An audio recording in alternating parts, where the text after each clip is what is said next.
Hey, 42 here. There are few places on Earth more mysterious than a circle of standing stones. These giant chunks of rock, known as megaliths, are a historic and scientific conundrum.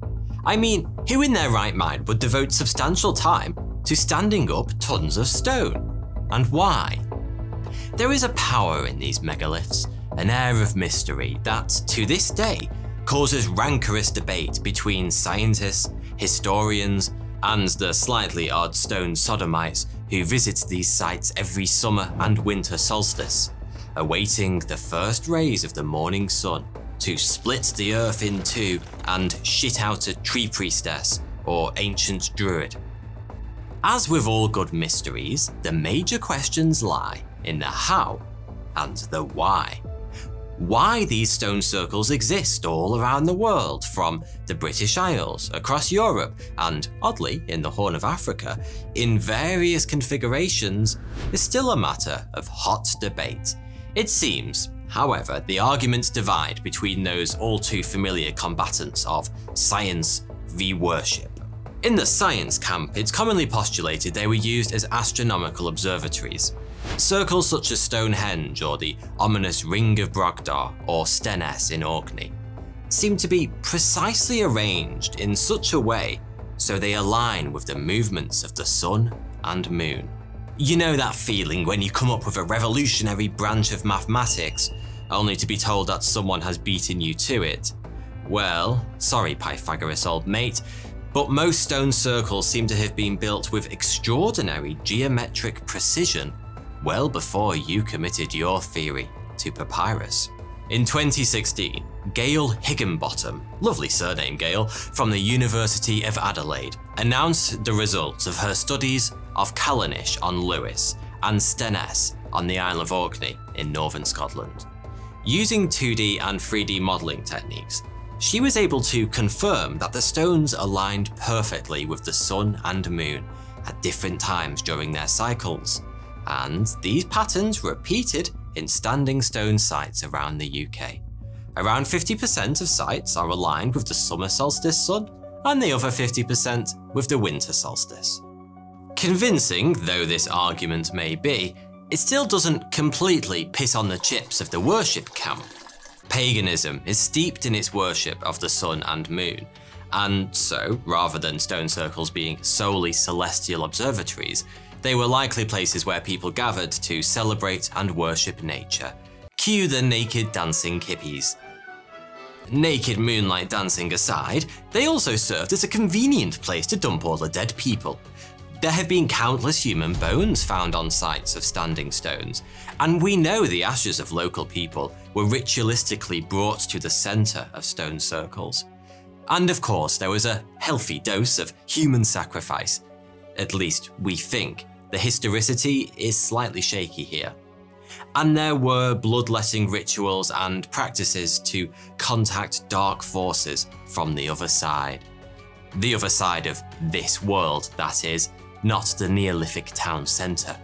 Why those pesky pagans bothered building these back-breaking structures may not be known, but what's slightly more interesting is how they did it.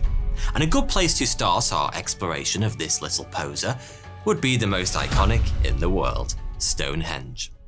The rocks our ancestors used to build Stonehenge consist of two distinct types of stone, bluestone and the larger sarsen. The bluestones are the smaller ones, weighing in at around 2 to 5 tons each, and they form what was once the inner circle. The larger sarsen stones muscle in at around 25 tons, with the largest, the heel stone, breaking the scales at a massive 30 tons. To equate that to elephants, as one does, the heel stone weighs in at around 4.5 African elephants. Or 4.5 mammoths, I suppose would be more historically appropriate. The enormous sarsen stones comprise the outer circle, with an additional sarsen lintel above each pair. What's remarkable about this ancient masonry is that these historical lintels have a tongue and groove shape cut out to slot together, as well as a convex and concave system to affix them atop the vertical stones. These intricate shapes are usually only found in woodworking. To find them in a stone structure, from thousands of years ago no less, is nothing short of astonishing. Now, you'd think hefting these into place would be no walk in the park, or should that be plains? But these silly Neolithic buggers only went and made their lives more difficult by being exceedingly picky about the provenance of their materials. The lighter blue stones were transported from the Preseli Hills in southwest Wales, a whopping 155-mile jaunt from Stonehenge. The 20 to 30 ton sarsen stones were only brought down from Marlborough, a mere 20-mile journey, but even with this short trip, 30-ton blocks definitely fall into the excess luggage category. Furthermore, Stonehenge was built around 3000 BC, predating the arrival of the recently invented wheel in Britain by roughly 500 years. So how did they do it? The most recent idea is that the lighter bluestones were transported by water, somehow shipped along the Bristol Channel, which seems fairly logical. However, from there on, evidence for the remaining land journey and construction phase become a little hazy. Being built in those bad old days before the wheel, archaeological theorists speculate that log rollers were used to shift the massive boulders over the undulating landscape.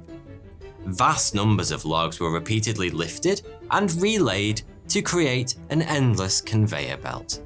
Once in place, the stones were thought to have been raised by digging pits and constructing pulley systems consisting of large wooden A-frames and ropes woven from plant fibers. Still, this all seems an extraordinary feat and rather enterprising for a society that was a full 1,000 years away from smelting bronze and sticking said lump on stick to better kill other man who still has rock on stick. So naturally, others have turned to more imaginative theories. Presenting the 42 may or may not have built Stonehenge Hall of Fame. In first place, aliens. Aliens either lifted the stones with their big sexy spaceships, or shared their knowledge with the dumb earthlings, enabling them to do the grunt work themselves. I mean, yes, give humans the technology to lift huge stones, but don't give them, I don't know, a head start on electricity or, you know, the wheel. Next up is giants. The stones are big. Giants are big. Makes perfect sense. Case closed. Some translations of the Bible do speak of an ancient race of giants called the Nephilim, who were supposedly wiped off the earth by Noah's great flood. Thoughts around giant involvement in Stonehenge's construction can be slightly justified when we look to the oldest surviving record of Stonehenge. Dating from the 1100s, the Brute Chronicle gives us the history of the founding of Britain by Brutus of Troy. And in this tome, an image can be found which depicts a giant helping to build Stonehenge, ably overseen by none other than our final candidate, Merlin. Yes, Arthurian legend is all over Stonehenge, so the Merlin theory ties in very nicely. Legend has it, Merlin and King Arthur's dad, Uther Pendragon, led a raiding party to Ireland to steal stones from a mystic stone circle called Giant's Dance. He then Accio-stonesed them onto ships and back to Salisbury. Simple. Reveling in the love he got from dabbling with stone circles, some credit Merlin as the creator of the 2,000 plus standing stones in Carnac, Brittany. Rather than nicking stones from other places this time, instead, he used his magic to turn an invading Roman legion into the wide variety of boulders that make up this otherworldly sight. That is some serious magic. Gandalf, hang your pointy hat in shame. Now, whilst any of those could be true, and when I say any, I mean none, most rational types have come to the startling conclusion that all megalithic constructions were built by a huge team of people working together. I mean, it's not as if a tuberculosis-ridden, skinny little man could do it all by himself. Could he? Well, perhaps he could. Today, humans are busy building yet more ugly housing estates and fast food restaurants, rather than arranging pretty rocks in a field, except for one man who only 100 years ago built what is one of the only modern-era megalithic structures, Coral Castle. Encouraged to depart for America after being dumped by a 16-year-old on the eve of their wedding, yikes, 28-year-old Latvian Edward Leedskellen moved to Florida and immediately began construction of a top-secret project. He only worked under the cover of night and alone, allowing no curious locals to catch a passing glimpse. Leedskellen was building himself a castle from nearby limestone and coral rock. Furthermore, carving and lifting car-sized rocks into place, all by himself, wasn't enough. He claimed he was using no modern machinery, only primitive tools and wooden frames. Naturally, the locals all had the same thought. What the holy hell is that Latvian lunatic doing over there? And he really was a nutjob. He distributed pamphlets around the community containing snippets of his political opinions and social critiques, such as, "The schools and churches are cheapening the girls. They are arranging picnics, are coupling up the girls with the fresh boys, and then they send them out to the woods, parks, beaches, and other places so they can practice in first-degree lovemaking."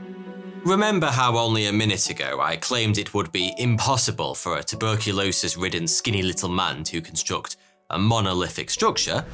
Turns out I was wrong. At one point, Leedskellen suffered from life-threatening tuberculosis, but alleged that his mastery of magnetism had cured him completely of this deadly affliction. Was it this mastery of magnetism that helped him levitate these massive blocks using a technique his contemporaries called reverse magnetism? Or did he simply use his perpetual motion holder, the tool he referred to when asked about the construction?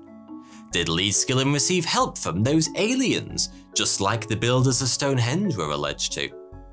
These were all theories tossed around by locals and passed down through the decades. Sadly, the answer was no, no, and definitely no. Leedskellen may have been a shovel short of a moat, but he was a dab-hand engineer. He meticulously constructed a block and tackle hoist, mounted on a large tripod made from large tree trunks, enabling him to lift and maneuver the stone blocks sans levitation. The various pulleys and levers from which are on display in the on-site museum today. It was also pointed out that the composition of the limestone and coral rocks he used were lighter than those of other ancient standing stones, weighing in at a mere 15 tons. So it turns out that a middle-aged American could not have constructed weighty megaliths like Stonehenge by himself, unless, of course, your name is Wally Wallington, a retired construction worker and carpenter from Michigan.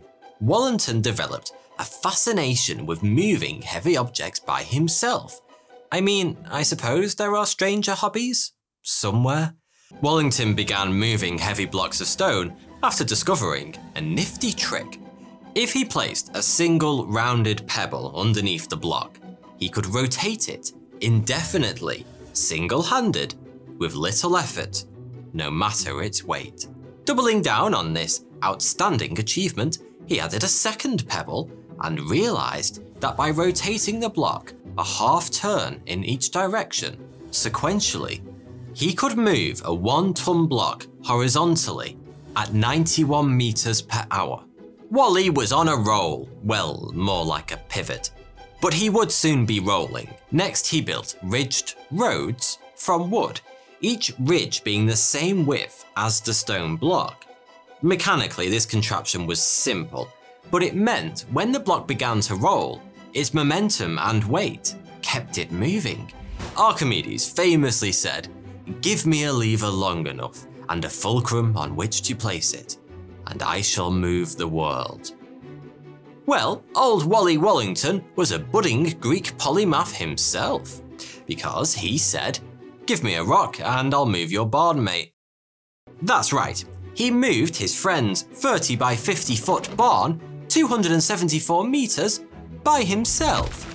Naturally, the next step was to construct his own Stonehenge. He had mastered moving stone, but not raising them. So he devised a seesaw that used counterweights to enable him to stand gigantic blocks single-handed. So, could a middle-aged chap from Michigan have answered the question posed by archaeologists for centuries? That is, how were these monumental stone circles built? Just by rolling up his sleeves and pissing about in his garden? Well, it seems he just may have done.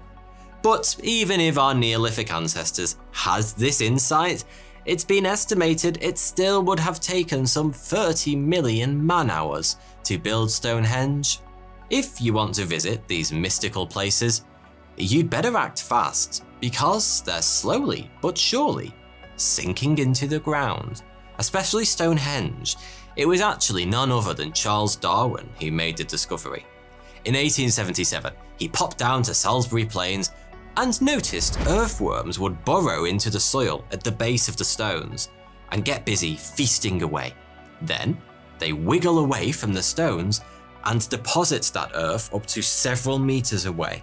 This means the ground level is steadily rising around the stones, causing them to sink. Some of the prostrate stones, those that have fallen over, may soon be permanently covered with topsoil.